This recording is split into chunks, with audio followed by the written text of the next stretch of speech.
하나님의 말씀, 오늘은 마가복음 8장 34절로 38절입니다. 신약성경 67쪽. 이제 다시 마가복음으로 돌아서 계속 이어나가도록 설교하도록 하겠습니다. 이제 마가복음 8장 34절로 38절, 제가 34절 읽겠습니다. 교독하겠습니다. 무리와 제자들을 불러 이르시되 누구든지 나를 따라오려거든 자기를 부인하고 자기 십자가를 지고 나를 따를 것이니라.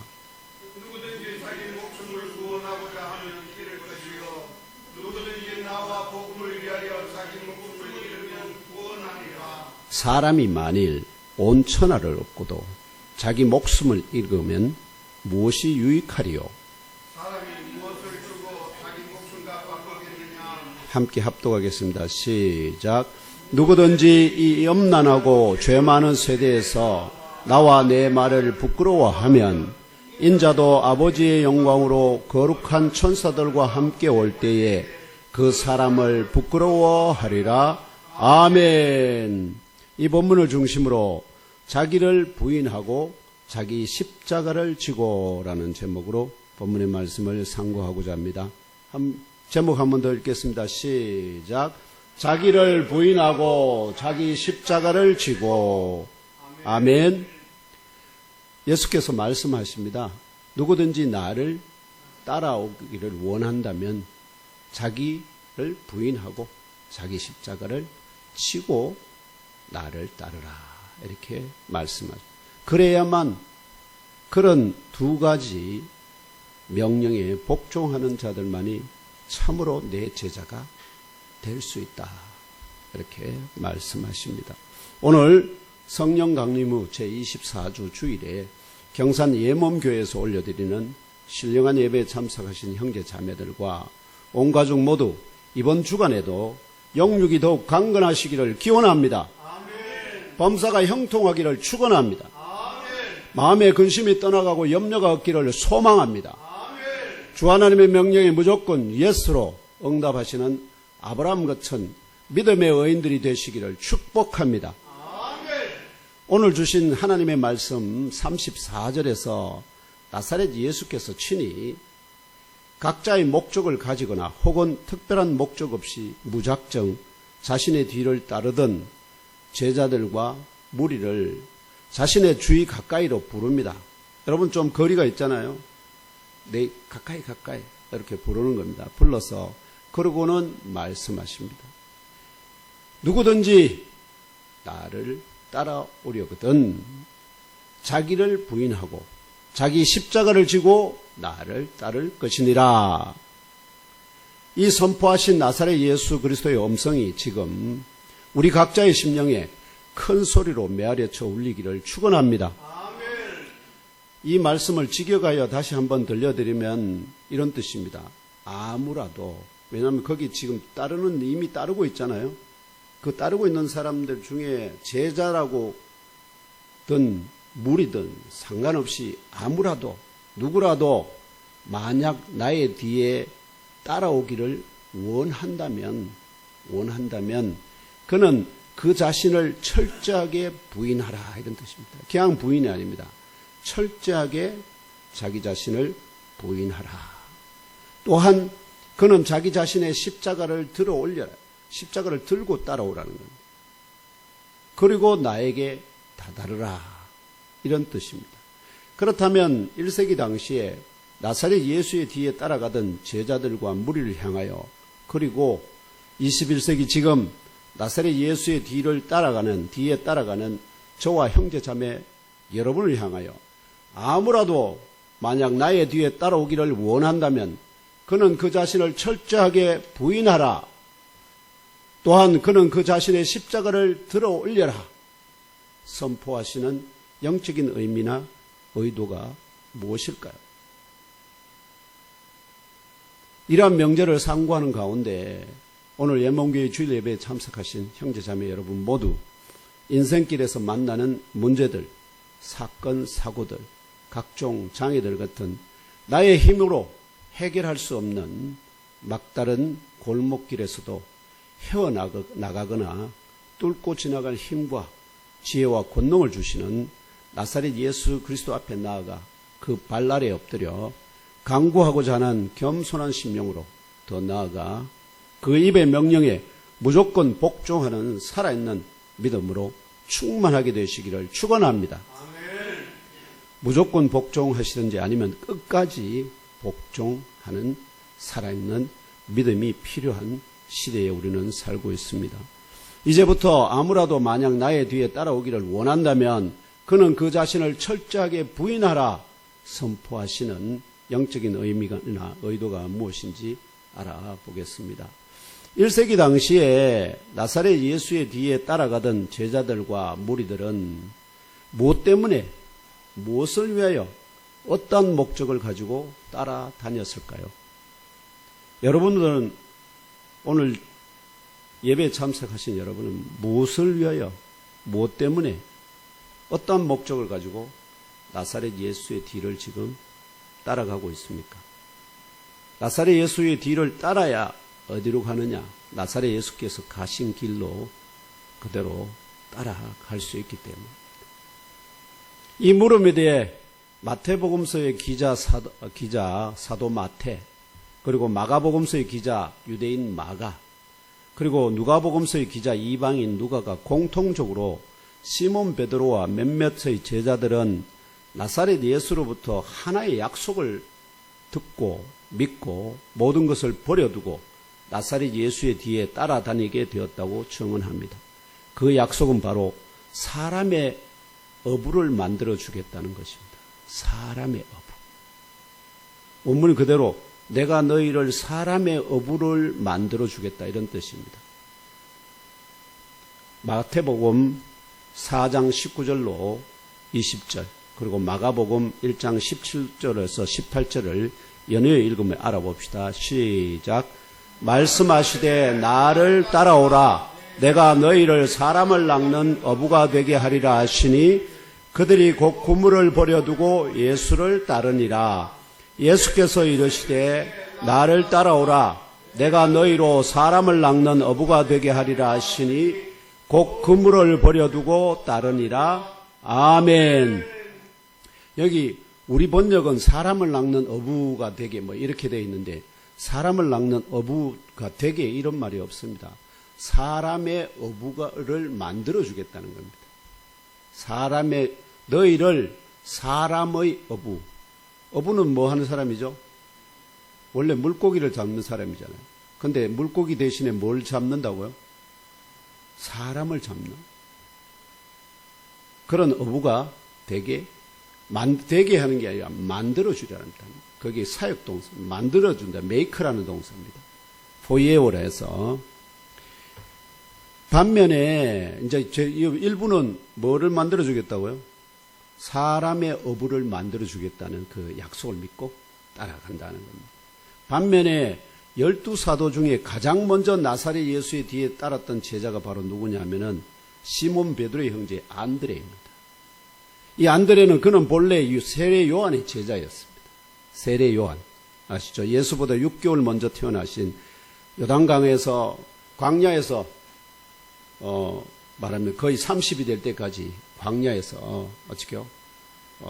석청을 먹으며 낙타 털 옷을 입고 다니면서 막 회개하라 외치던 그 특별한 사람, 그 사람의 제자였습니다.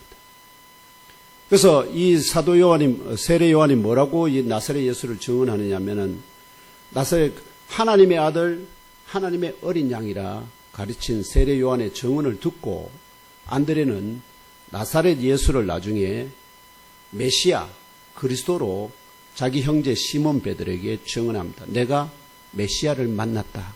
그는 나사렛 예수다. 그렇게 증언합니다. 이에 반해서 빌립은 나다나엘에게 나사렛 예수를 모세와 선지자들이 성경에 기록한 이라고 증언합니다. 이 역시 말하면 구원자, 메시아, 그리스도를 의미합니다. 나다나엘은 나사렛 예수를 만난 후에 고백하죠. 하나님의 아들이요 이스라엘의 임금이시다 고백합니다. 이게 나사렛 예수의 뒤를 따르는 제자들 가운데 사도들의 일부가 나사렛 예수를 향해서 고백한 말하면은 증언들입니다. 이에 반해서 무리는 나사렛 예수께서 행하시는 표적들을 보았기 때문에 그분의 뒤를 따르고 있었다고 사도 요한이 요한복음 6장 2절에 증언합니다. 무엇을 보았기 때문에요? 나사렛 예수께서 행하시는 특별한 신적인 표적, 그 표적들을 보고 뭔가 그분을 따라가면은 뭔가 얻을 게 있겠다 하는 생각을 했기 때문에 그들을 따라갔다. 이 부족한 종은 21세기 지금 나사렛 예수에 관한 이 모든 증언이 진리임을 믿으며 이에 더하여 지금까지 감추어져 있었던 바 나사렛 예수는 영이신 하나님이 친히 거하시는 참 집이요 하늘로 통하는 유일한 문이시다는 진리를 추가로 깨달아 알고 믿고 예몸교회 지체된 형제 자매 여러분에게 증언하며 나사렛 예수의 뒤에 따라가고 있습니다.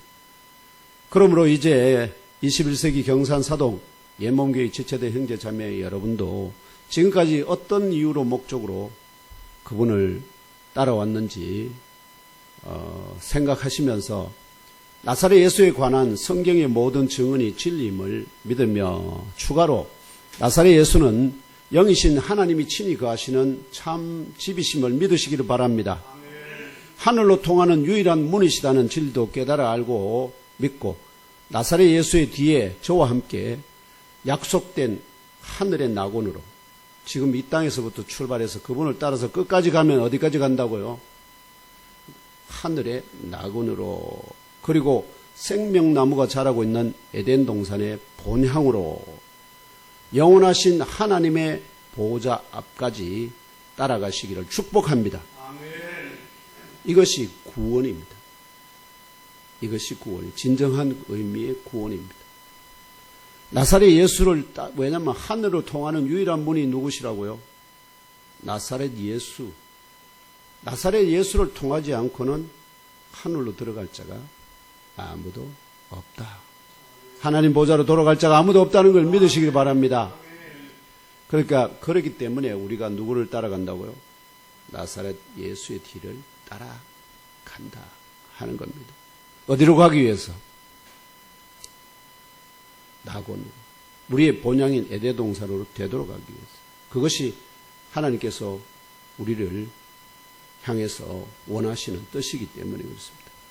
나사렛 예수는 이러한 이유로 이것을 위하여 이러한 목적을 가지도록 또한 쟁취하도록 하기 위하여 1세기 제자들과 무리를 향하여 또한 21세기 오늘 예몸교회에서 예배드리는 저와 형제 자매 여러분을 향하여 아무라도 만약 나의 뒤에 따르기를 원한다면 두 가지를 하라고 명령합니다.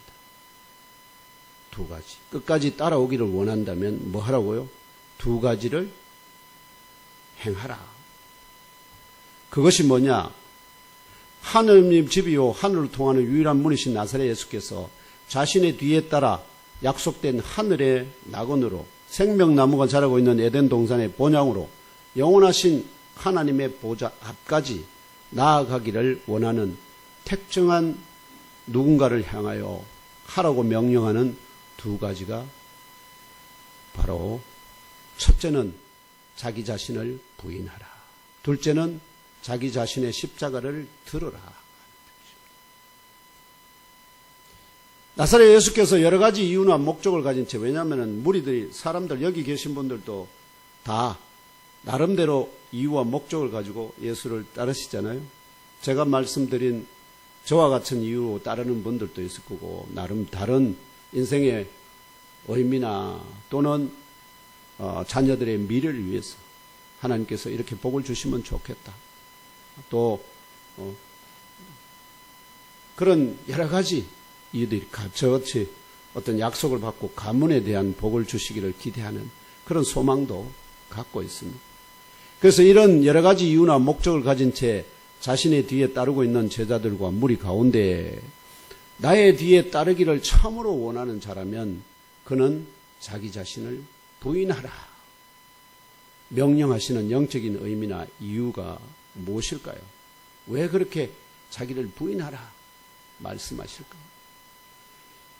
그 이유가 바로 오늘 말씀 바로 앞에 마가복음 8장 27절로 33절에 암시되어 있습니다. 아니, 없습니다. 27절에서 33절입니다. 요약하여 말씀드리면 나사렛 예수께서 예루살렘을 향하여 시작할 때가 가까워졌을 때 자신의 뒤에 따르는 제자들에게 묻습니다. 사람들이 나를 누구라고 하느냐? 사람들이 자기에 대해서 어떻게 이해하고 있는지를 점검하십니다. 이 물음에 대해 제자들은 소문대로 사람들이 나사렛 예수를 세례 요한, 엘리야, 선지자 중에 하나라 말한다고 대답합니다. 이는 나사렛 예수의 이것이 사람들이 나사렛 예수를 세례 요한, 엘리야, 선지자 중에 하나로 알고 따라간다면 이는 곧 무엇을 말하느냐? 나사렛 예수의 말과 그 행하시는 신적인 표적을 보았음에도 1세기 당대 사람들의 영적인 눈이 아직은 나사렛 예수께서 안수하여 주시기를 바라고 데리고 나온 맹인의 눈에 첫 번의 안수로 맹인이 어떻게 되었죠? 완전히 고쳐졌나요? 아니면 희미하게 볼 수 있게 됐나요? 희미하게 볼 수 있게 되었습니다. 이 첫 번째 안수로 맹인이 희미하게나마 보도록 치유됨 같이 반쯤만 떠여서 희미하게만 볼 수 있도록 치유된 것을 암시합니다. 즉 나사렛 예수의 본체를 정확하게 못 보고 어떻게 해요? 흐릿하게 무엇으로? 죽은 세례 요한이 다시 살아난, 그 다음에 하나는 오리라 한 엘리야 혹은 선지자 중에 하나, 이렇게 아는 것은 뭐라는 거죠? 마치 맹인이 흐릿하게 사람들이 지나가는 것이 사람으로 안 보이고 뭐처럼요? 나무가 걸어가는 것처럼 보이는 그런 상황이다. 그런 상태다. 그러니까 이들에게는 뭐가 더 필요할까요? 한 번 더 안수해서 완전히 모든 것을 밝히 볼 수 있도록 가르치는 것이 또는 치유하는 것이 필요하다는 것을 의미합니다. 그들은 즉 대중들, 일반 대중들은 여전히 뭐가 필요하다는 거죠? 치유가 필요한 상태로 남아져 있다 하는 겁니다. 바로 이어서 또한 예수께서 제자들에게 너희는 나를 누구라 하느냐 다시 물으셨습니다. 베드로가 속마음을 토로하듯이 주는 그리스도이시니다 라고 대답하였습니다. 앞에 일반 대중들이 대답하는 것하고 다르죠. 뭐라고요? 나사렛 예수를 뭐라고 부른다고요? 그리스도라. 성경이 기록하고 모세와 선지자들이 기록하고 또 하나님께서 이스라엘을 구원하기에 보내실 자로 예언하신 바로 하나님의 아들 그리스도라. 이는 나사렛 예수의 말과 그 행하시는 신적인 표적들을 보고는 1세기 당대의 사도를 중심한 제자들의 영적인 눈이 이제는 나사렛 예수께서 맹인의 눈에 두 번째로 안수하여 맹인이 모든 것을 밝히 보도록 치유됨 같이 밝히 보도록 충분히 치유된 것을 암시합니다. 이제 나사렛 예수에 대해서 그 본체에 대해서 제대로 깨닫고 시작했다는 것을 보여주는 것입니다. 그러자 나사렛 예수께서 제자들에게 아무에게도 다른 사람에게는 제자들에게 뭐 말을 해봐야 논쟁만 불러일으키거든요. 그래서 아무에게도 그 자신이 그리스도인 것에 관하여 말하지 않도록 당부시키십니다. 말하지 말라는 겁니다. 말하면 오히려 더 문제를 복잡하게 만든다는 겁니다. 그런데 이때로부터 나사렛 예수께서 제자들에게는 앞으로 자신을 통하여, 왜냐하면 이들은 영적인 뭐가 눈이 열렸다고요? 영적인 눈이 열렸으니까. 그러면은 하나님께서 하실 일이 무엇인지, 나를 통해서 하실 일이 무엇인지 제자들에게 가르칠 뭐가 됐다는 거죠? 준비가 됐다 하는 것입니다. 이게 곧 뭐와 같으냐면 막 지금 어린 아이들에게 헬라 철학을 가르치거나 하면은 그들이 알아듣겠습니까? 요즘 이번에 제가 이제 장건사하고 저희 말하면은 채식주의자, 우리 그래도 대한민국 최초의 노벨 문학상 수상자가 아닙니까? 그래서 이제 사람들이 좋아하는 것 중에 보통 노벨 수상작은 다 해외 다른 나라 말로 쓰여졌는데 그걸 우리 한글로 번역하면 그 맛이 안 살잖아요. 근데 우리말 한글이 노벨 문학상을 받았으니까 그 작품이 어떤 가치를 지니고 있는가 해서 우리가 이번 주 중에 열심히 탐독을 해서 읽었습니다. 마치 제가 느끼기도 어려워요. 그 책이. 한번 여러분 사서 보시면 좋을 겁니다. 근데 상황은 그렇게 그거 하지 않은 것 같은데 굉장히 말하면은 어려운 질문들을 던지고 있습니다. 그래서 결국 그런 걸 초등학생이 이런데 아이들 보고 읽으라 하면은 여러분 그걸 읽어낼 수 있겠습니까? 의미를 이해할 수 있겠습니까? 못 하겠죠. 지금 일반인들에게 예수께서 지금 하실 말씀 이걸 가르치기 시작하면 일반인들은 어떻게 해요?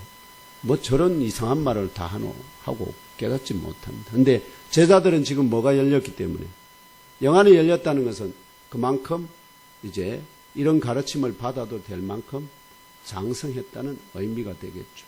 그래서 이 나사렛 예수께서 제자들에게 앞으로 자신을 통하여 하나님께서 하실 일이 무엇인지를 드러내놓고 가르치기 시작하죠. 나사렛 예수께서 자신이 하실 일이 아니라 누가요? 하나님께서 자신을 통해서 어떤 일을 하실 것인가 이걸 본격적으로 영적인 계시들을 밝혀내기 말하면 일들을 어떤 일을 하실지를 이제 가르치기 시작했다는 겁니다. 그래서 인자 대신 나사렛 예수를 통하여 하나님께 하실 일은 첫째, 인자가 장로들과 대제사장들과 서기관들의 휘하에서 많은 고난을 당하는 것을 허락하실 것이다. 하나님께서. 둘째, 인자가 그들의 휘하에서 그리스도이심을 거부당하는 것을 허락하신다. 셋째, 인자가 그들의 휘하에서 죽임을 당하는 것까지 허락하실 것이다. 또한 넷째, 죽임당한 인자를 3일째에 반드시 다시 살아나게 하실 것이다.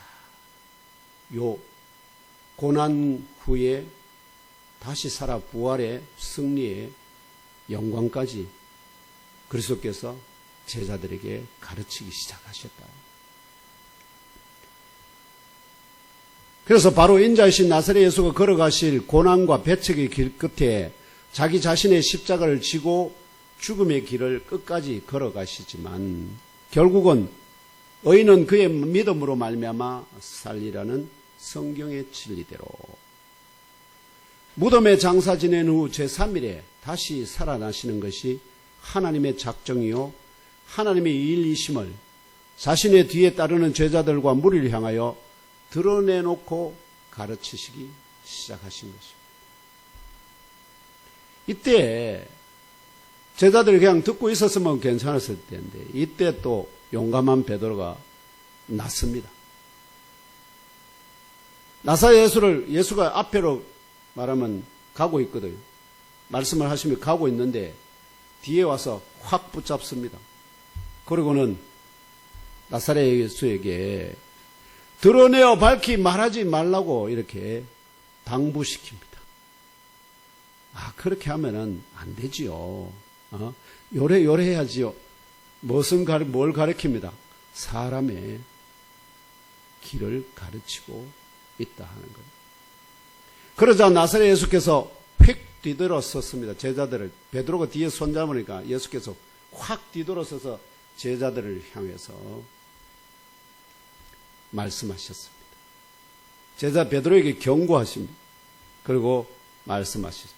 뭐라고 경고하느냐? 사탄아 내 뒤로 물러가라. 사탄아 내 뒤로 물러가. 갑자기 베드로가 뭐가 됐어? 사탄이 됐어. 또는 베드로를 붙잡고 있는 사탄에게 내 뒤로 물러가라 이렇게 합니다. 그러면서 하시는 말씀이 네가 하나님의 일을 생각하지 아니하고 도리어 사람의 일을 생각하는도다. 지금 베드로 나사렛 예수께서 제자들에게 본격적으로 가르치기 시작한 것이 누구가 하나님께서 인자 대신 나사렛 예수 그리스도를 통하여 하실 일을 가르쳤는데 베드로는 그걸 어떻게 해요? 사람의 그걸로 막고 있다 하는 거죠. 이 말씀의 헬라어 원어는 직역하면 나의 뒤로 물러나라 사탄아. 네가 하나님의 일들을 생각하지 아니한다. 도리어 사람들의 일들을 생각하기 때문이다라는 의미로. 결과적으로 나사렛 예수가 그리스도의 심을 깨달아 알고 믿고 고백하며 그분의 뒤에 따라가던 수제자 시몬 베드로가 인자이신 나사렛 예수 그리스도께서 자신의 뒤에 따르는 제자들에게 숨김없이 전달하며 가르치기 시작하신 것들이 바로 하나님의 일들이라는 사실을 깨달아 알지 못하고 오히려 당신이 그렇게 이런 의미입니다. 당신이 그렇게 설사 그렇게 된다 하더라도 무리들에게 밝히 드러내어서 사람들 사이에 불안을 조성하여 뒤에 따르는 다른 제자들과 무리들이 그러면 아이고 저 나중에 죽겠네 하고 떠나갈 거 아닙니까? 그렇게 하지 말라는 거죠. 논리적이지 않습니까? 목사님 제자들에게 예를 들면은 요즘 성도들이 죄에 대해서 또는 회개에 대해서 말하는 복음 싫어한다고 해가지고 목사님 맨날 복 받으세요 이런 설교만 한다 하면은 결국은 그게 누구의 뜻이겠습니까? 장로님들의 뜻이죠. 장로님들이 그래야만 성도들이 좋다고 모이지 자꾸 죄를 지적하고 회개하라 이렇게 하면은 성도들 안 좋아한다. 이제 그렇게 해서 결국은 그런 회개의 설교가 요즘 교회에서 많이 사라졌다고 말씀드리려 하시는데 이제 그런 식으로 어떻게요? 선택해서 어떤 일들을 하게 된다 하는 것입니다. 그래서 사람들 사이에 불안 조성해서 뒤에 따르는 저 많은 사람들 떠나가고 소수만 남도록 그렇게 일을 엉망으로 만들지 마시라. 이렇게 뭐 한 것일까요? 어드바이스. 베드로가. 아마 베드로가 나이가 좀 더 많을 겁니다. 예수님보다. 인생의 경험이 더 많다. 그래서 이게 바로 사람들의 일들에 관하여 나사렛 예수께 당부하였던 것입니다.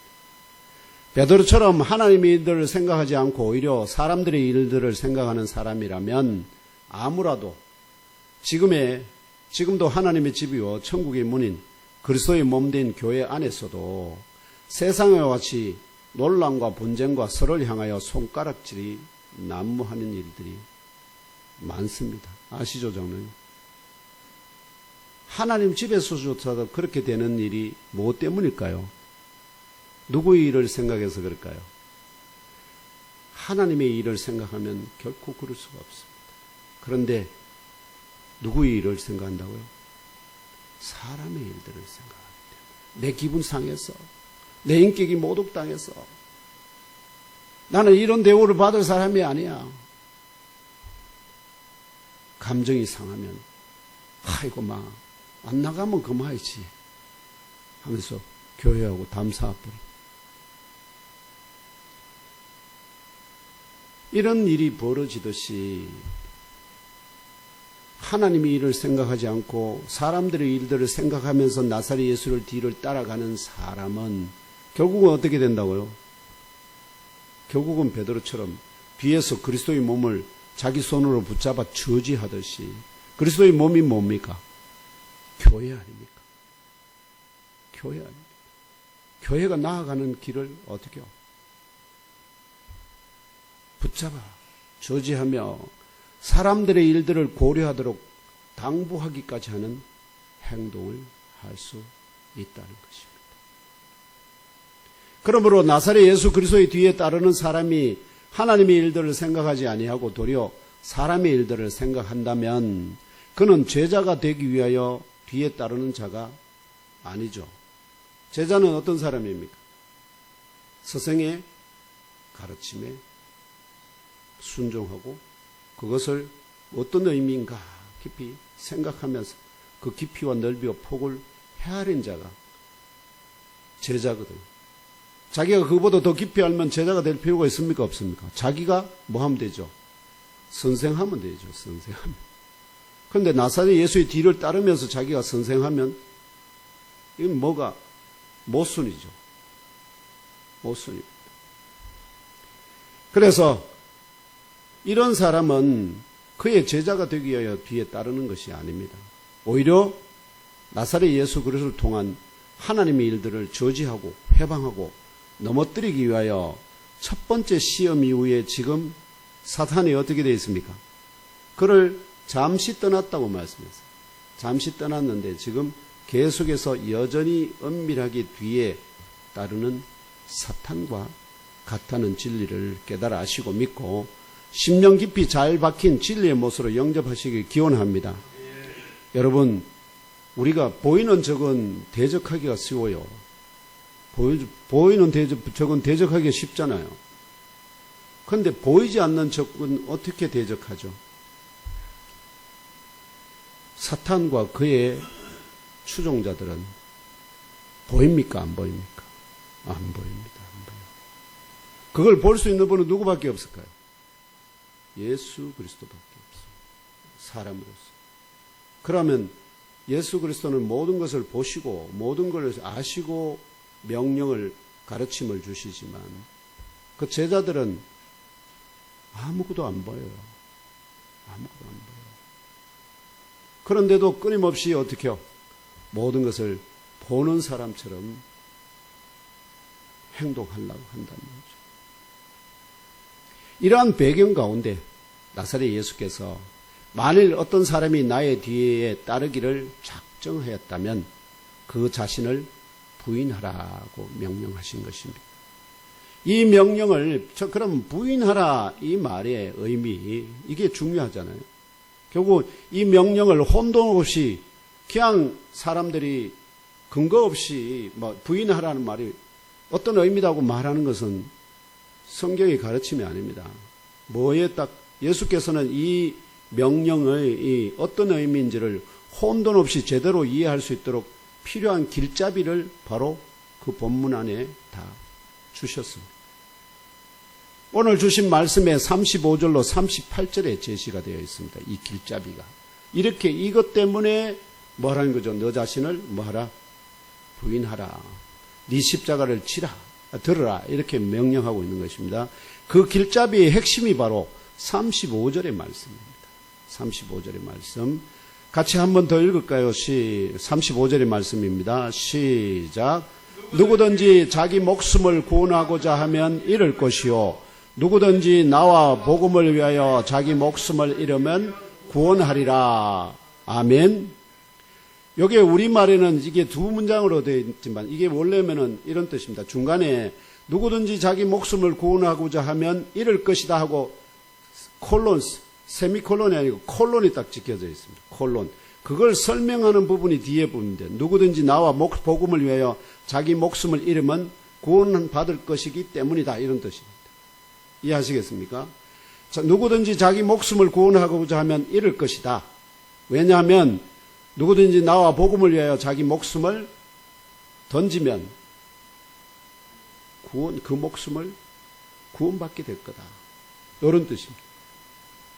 그래서 이어지는 이 말과 연결해서 이어지는 36절로 38절의 말씀은 목숨과 관련된 두 가지의 반문과 한 가지 예언의 계시로서 35절의 말씀을 확실하게 강조해 주십니다.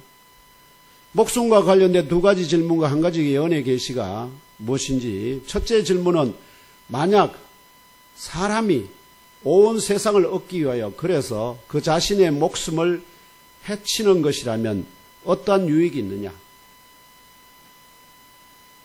자, 여러분, 우리가 엄청난 이병철 씨나 삼성의 이병철 씨만큼 내일 갑부가 될 수 있다고 합시다. 그런데 내일 이 세상을 떠나면 그게 무슨 도움, 유익이 있죠? 남은 후손들에게는 복이 될지 모르지만 자기 자신에게는 아무런 유익이 없어요. 이게 바로 겁니다. 만약 사람이 온 세상을 얻기 위해서, 그래서 그 자신의 목숨을, 그것이 오히려 그 목숨을 해치는 것이라면, 잃는 것이라면, 그게 무슨 유익이 되느냐. 지금 굉장히 현실적으로 얘기하고 있는 겁니다. 영적인 게 아니라 사람들이 그렇게 생각하니까 내일 당장 죽을 건데 오늘 억만금이 무슨 뜻이 의미가 있느냐, 이제 이런 뜻이죠. 첫 번째 질문이 그거였고요. 둘째 질문은 사람이 그 자신의 목숨의 대속물을 위하여 무엇을 주겠느냐? 목숨과 무엇으로 바꿀 수 있겠느냐? 사람에게서 자기 자신에게서 가장 중요한 게 뭐라고요? 목숨이다, 목숨. 그 다음에 건강 좀 되고, 그 다음에 뭘까요? 그 다음에 재물? 이런 정도 안 되겠습니다. 그러니까 예수께서 계속해서 아무리 억만금이 얻게 된다 하더라도 그것이 목숨을 잃는 것이라면 유익이 없다는 것이고, 또 이 목숨을 사기 위해서 무엇을 주고 목숨보다 더 가치 있는 게 뭐냐? 아무것도 없다. 이걸 두 가지를 말씀하셨다. 그러면서 마지막으로 38절에 한 가지 예언의 계시를 합니다. 이거는 누구든지 만약 이 엄난함과 죄인들의 세대 사이에서 나를, 그리고 나의 말들을 부끄러워한다면, 나사렛 예수 그리스도와 그가 우리 그 자신들에게, 제자들에게 가르친 말들을 부끄러워한다면 말을 할까요, 안 할까요? 말을 안 하죠. 부끄러워한다. 또한 인자도 거룩한 천사들과 함께 그 자신의 아버지의 영광 가운데 올 때에 그를 부끄러워할 것이기 때문이다. 이게 직역에서 제가 지금 말씀드린 예수 그리스도께서 하신 정확한 워딩입니다. 결국은 이 세 개의 본문 가운데 네 개의 본문 전체에서 다 뭐를 말씀하시냐? 목숨에 관한 것. 곧 생명의 구원을 그 핵심으로 반문하고 예언하시고 있습니다. 목숨을 구원하기 위해서는 어떻게 해요? 목숨을 구원하기 위해서는 뭐 하라는 걸까요? 자기를 부인하라. 자기 십자가를 지라. 들으라. 이걸 전제하고 있습니다. 그러므로 저와 형제자매 여러분처럼 나사렛 예수 그리스도의 뒤에 끝까지 따르기를 원하십니다. 중간에 따르다가 어떻게 해요? 그만두는 그런 사람들은 나사렛 예수의 제자가 될 수 없습니다. 끝까지 그분을 따라서 참 제자가 되어야만 어디까지 가겠습니까? 하늘의 낙원으로, 에덴 동산 본향으로, 그리고 하나님 보좌 앞에까지 가서 서게 된다 하는 것입니다.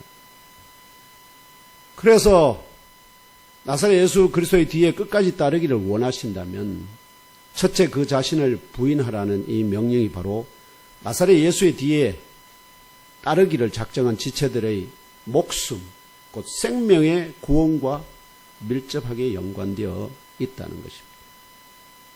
이 두 가지 명령을 이행하지 않으면 결국 어떻게 된다는 겁니까? 그 목숨을 비록 뒤에 따라간다 하더라도 그 목숨을 잃게 될 것이라는, 그 목숨을 생명을 구원하기를 원한다면 두 가지를 행하라. 첫째 뭐라고요? 자신을 부인하라. 둘째 자기 십자가를 들어라 하는 것입니다. 그렇다면 이제 좀 더 구체적으로 더 자세히 자기 자신을 부인하라 하는 의미가 무엇일까요? 자기 자신을 부인하라. 마태복음 10장 33절에 나사렛 예수께서 누구든지 사람 앞에서 나를 부인하면 나도 하늘에 계신 내 아버지 앞에서 그를 부인하리라 예언하셨습니다. 무슨 다시 한번 볼까요? 누구든지 사람 앞에서 나를 부인하면 나도 하늘에 계신 내 아버지 앞에서 그를 부인하리라. 성경에 나오죠. 베드로가 어떻게 해요? 예수께서 체포되셔서 대제사장의 집에서 신문을 받고 계실 때 거기에 사도 요한과 사도 요한이 먼저 안에 들어가고 사도 요한의 초청으로 말하면 사도 요한이 데리고 시몬 베드로를 안으로 데리고 들어갑니다. 그래서 그때가 추워서 이 밤에 이제 불을 피워놓고 있는데 그 불을 둘러서 사람들이 이렇게 말하면 손을 녹이고 있는 몸을 녹이고 있는 그때 한 여자가 종이 하나가 베드로를 보고 말합니다. 당신도 그와 함께 있지 않았냐? 이렇게 하니까 베드로가 어떻게 해요? 네가 무슨 말 하는지 모르겠다. 이제 이렇게 하면서 결국 3번이나 나사렛 예수 그리스도를 뭐 한다고요? 모른다고. 이게 그냥 부인 아닙니다. 철저하게 부인하는 겁니다. 바로 이는 비록 자신의 뒤에 따르기를 작정한 아무라도 사람 앞에서 나사렛 예수가 그리스도이자 자신의 주가 되심을 드러내어 말하지 않는다면, 곧 부인한다면 나사렛 예수 그리스도께서도 하늘에 계신 자신의 아버지 앞에서 그에 관하여 드러내어 아무것도 말하지 아니하실 것에 대한 경고의 예언입니다. 이해되시죠? 나에 대해서, 나사렛 예수에 대해서, 나사렛 예수가 그리스도의 자신의 주가 되심을 드러내어 말하지 않는다면, 곧 부인한다면, 이렇게 종말적 백보자 심판대에 재판장이신 나사렛 예수께서 그를 부인하게 되면 어떻게 될까요? 나 이 사람 모르는데? 이러는 순간에 그는 둘째 사망, 곧 영원한 사망의 불못에 던져집니다.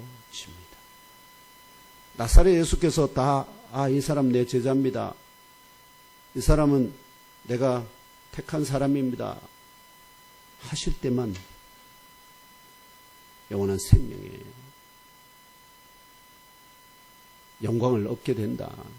그렇기 때문에 이 땅에서 살아서 지금 내 예수 믿으니까 구원받아도 큰 소리 치면 안 된다는 겁니다. 뭐 하라는 거죠? 끝까지 그분의 뒤를 따라가는데 노력을 해야 돼. 나 이미 예수 믿고 구원받았으니까 이제는 그 부분을 위해서 열심히 살기만 하면 돼. 이런 뜻이 결코 아닙니다. 어떻게요? 베드로처럼 중간에 가다가 뭐 할 수도 있죠. 실패할 수도 있습니다. 그런데 결국은 어떻게 해요? 끝까지, 그럼에도 불구하고 끝까지 따라가는 것이 필요합니다. 그러므로 나사렛 예수 그리스도의 뒤에 따르기로 작정한 사람은 누구라도 그는 자기 자신을 부인하라는 명령은 어떤 의미가 있느냐. 마치 전쟁에 참전한 군사가 자신의 개인적인 사정이나 집안 일에 상관없이 비록 죽게 될지도 모르는 위기 상황이 닥치잖아요. 조항아리 빗발처럼 달려오는데 뒤에서 상관이 뭐라 합니까? 돌격 앞으로! 하는데 그 명령에 복종하게 되는 결정적인 것은 뭘까요? 자기를 버려야 되거든. 자신을 버려야 돼. 자기를 버린다는 게 자기를 부인하는 거예요.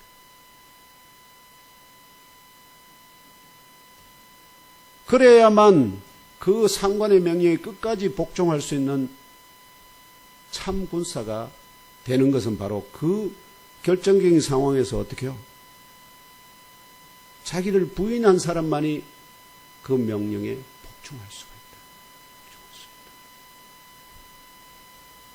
있다. 나사렛 예수께서 그 뒤에 따르고 있는 1세기 제자들과 무리를 향하여 또한 21세기 저와 형제자매 여러분을 향하여 그리스도로서 하나님의 일들 곧 육신에 계신 동안에 고난과 배척을 겸하여 받으시고 결국은 십자가 대속의 죽으심과 부활 승리의 성천과 재림에 관하여 미리 가르치시고 그대로 행하심을 증언하고 땅끝까지 전파하라는 명령을 하달받고 그대로 온전히 수행하는 과정에서 사도들이 당한 일들이 어떤 거였죠? 제자들이 결국은 그들 자신도 고난과 배척을 겸하여 받고 결국은 십자가를 지고 죽음의 길을 걸어가게 될 수도 있는 위기 상황을 맞게 되거든요.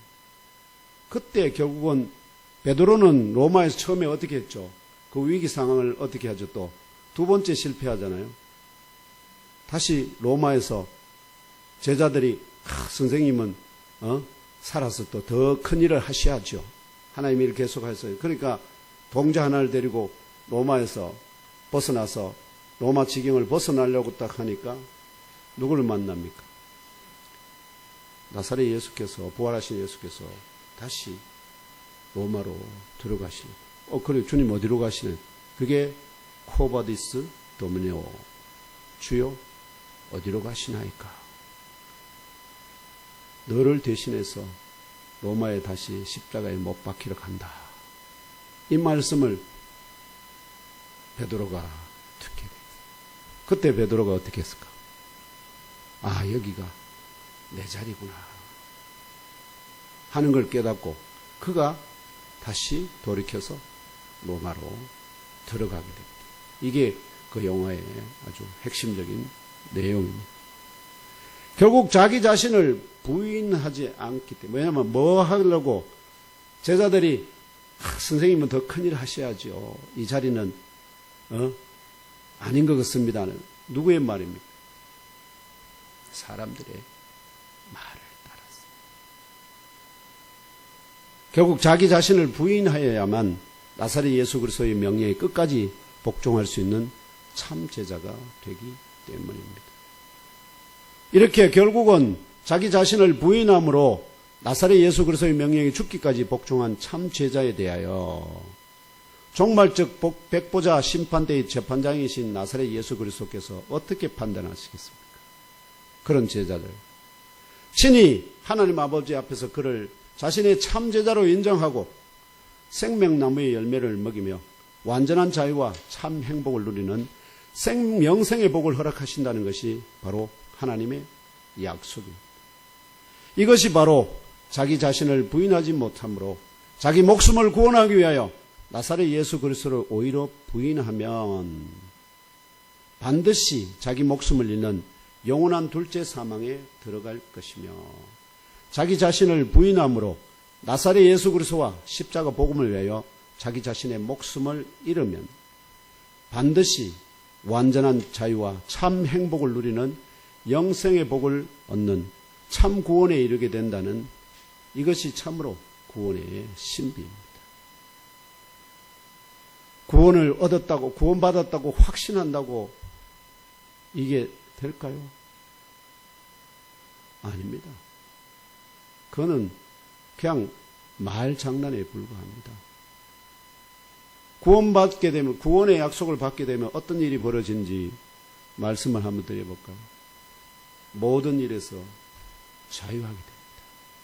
영혼이, 영이 자유하게 됩니다. 얽매이지 않습니다. 이렇게 해야 돼, 저렇게 해야 돼, 이런 가치 기준이 사람들의 가치 기준에 흔들리지 않습니다. 뭐에만 주께서 뭘 원하시는가, 뭘 기뻐하시는가, 거기에만 몰두하기 때문에 세상에서 막 일어나는 이래야 된다, 저래야 된다 하는 그런 세상 일에서 정말로 자유하게 됩니다. 채식주의자는 어떤 사람들이냐, 그런 것에서 자유하지 못하고 그 영이 뭔가에 얽매여서 끊임없이 갈등하고 번민하고 거기서 벗어나기를 소망하는 사람들의 이야기입니다. 영적인 매임이에요. 육적인 매임은 여러분 보이잖아요. 내가 감옥에 들어가 있으니까 그냥 여기서 열심히 잘 그 해야 되는데, 근데 영의 매임은 영이 그 형상도 안 보이는데 그게 매여 있단 말이에요. 내 영이. 어떻게 고쳐요? 뭘로 고쳐요? 그래도 잘못하면 그런 사람들이 결국은 뭘 될까요? 정신병원에 들어가서 거기서 약 먹이고 그래서 사람을 의식을 이상하게 흐리게 해가지고, 근데 그게 치료가 됩니까? 안 됩니다. 영이 자유해지면은 그 모든 것들이, 근데 하나님께서는 당신이 택하여 구원할 자들의 그런 영의 자유가 무엇인지를 깨닫게 해 주신다. 그는 그 자신을 부인하라는 나사렛 예수 그리스도의 명령대로 자기 자신을 부인하지 못하거나 부인하지 않는다면 출애굽에 한 이스라엘 군대의 1세대가 광야에서 어떻게 됐죠? 여호와의 명령을 거역하다가 모두 쓰러져 죽었던 것과 같이 나사렛 예수 그리스도의 참 제자로서 약속의 땅까지 뒤에 끝까지 따라오지 못하게 됩니다. 왜냐하면 중간에 다 쓰러져 죽으니까. 떠나가기 때문에. 그래서 그런 따라오는 사람들 중에 끝까지 따라오기를 원하는 자들은 어떻게 해요? 자기를 부인하라. 둘째, 자기 십자가를 들어라.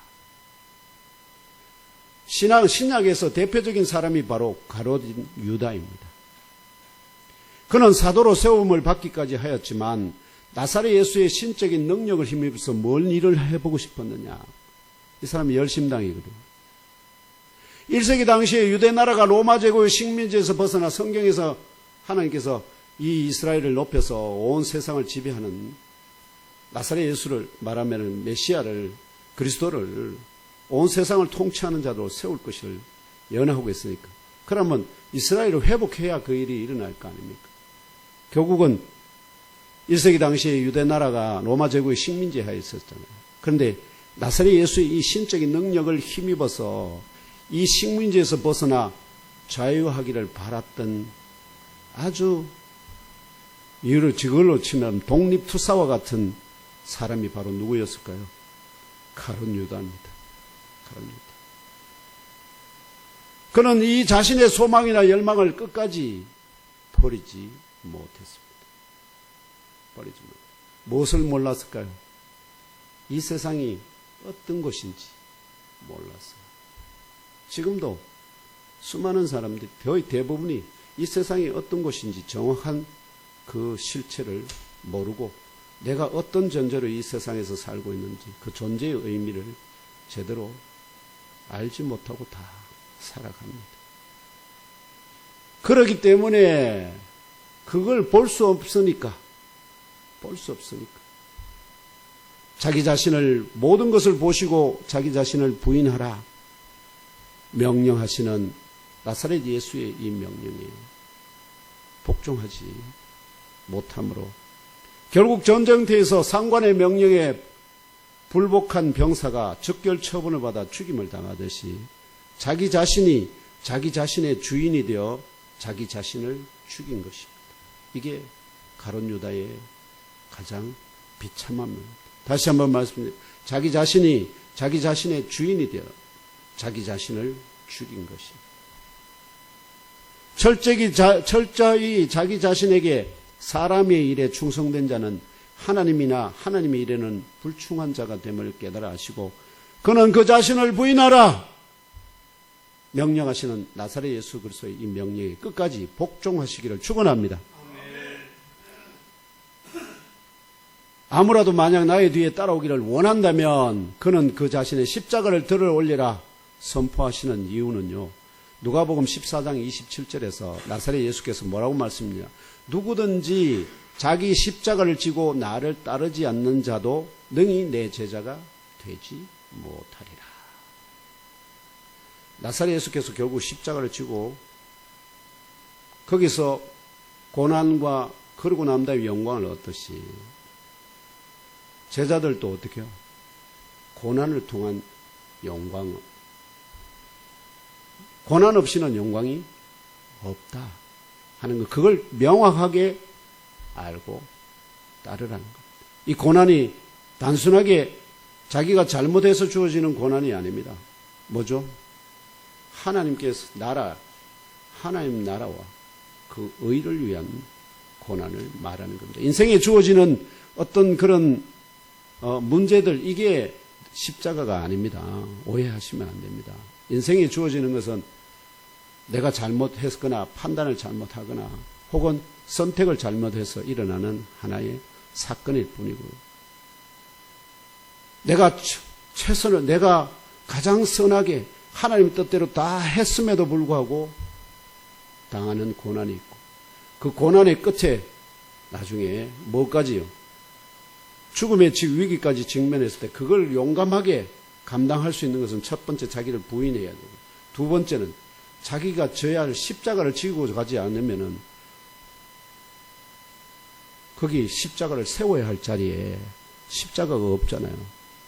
십자가를 지고 가야, 들고 가야 세우고 자신을 못 박을 거 아닙니까? 그런데 십자가를 들고 가지 않으면 어떻게 해요? 십자가가 없으니까 십자가 없어서 못 박히겠네 하면서 그 자리를 피한다. 그게 사람의 간사한 모습들이죠. 그러므로 결론적으로 말씀을 드리겠습니다. 그래서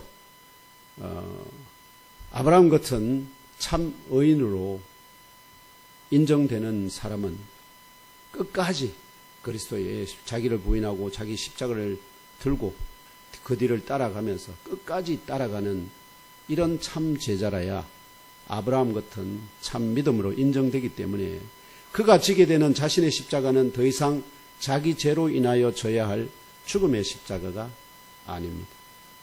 이제 의인 되신 나사렛 예수 그리스도와 같이 택한 자들의 죄를 대속하여 그들의 생명을 살려내는 대속의 십자가가 됩니다.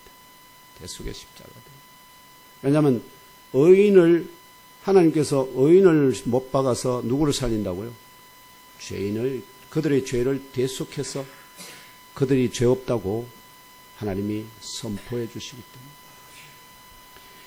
그래서 그가 원하는 또한 하나님 택정하신 자들의 생명을 구원하기 위하여 그 자신의 목숨을 십자가에 못 박듯이 던지면 나사렛 예수 그리스도께서 영원한 생명으로 되돌려 주십니다. 믿습니까? 아멘. 결론적으로 이제 나사렛 예수 그리스도의 몸에 지체된 우리는 이 땅에 사는 동안에 우리 각자의 육신의 눈과 귀와 입을 주 하나님께 자온 예물로 드려 고르반하고 성부 하나님과 동일한 영을 소유하신 나사렛 예수 그리스도의 명령대로 끝까지 순종하기 위하여 자기 자신을 부인합시다. 아멘. 그리고 우리 각자에게 맡겨주신 우리의 베스트들, 곧 하나님이 택정하신 자들을 살려내기 위하여 자기 자신의 십자가를 듭시다. 아멘. 이 명령에 자신의 십자가를 지기까지 끝까지 순종함으로 완전한 영적 자유를 회복한 가운데 영원히 살아가는 참복을 얻는 믿음의 의인들이 되시기를 이사야 예언대로 오신 하나님이 되시는 나사렛 예수 그리스도의 이름으로 축복하며 기도합니다.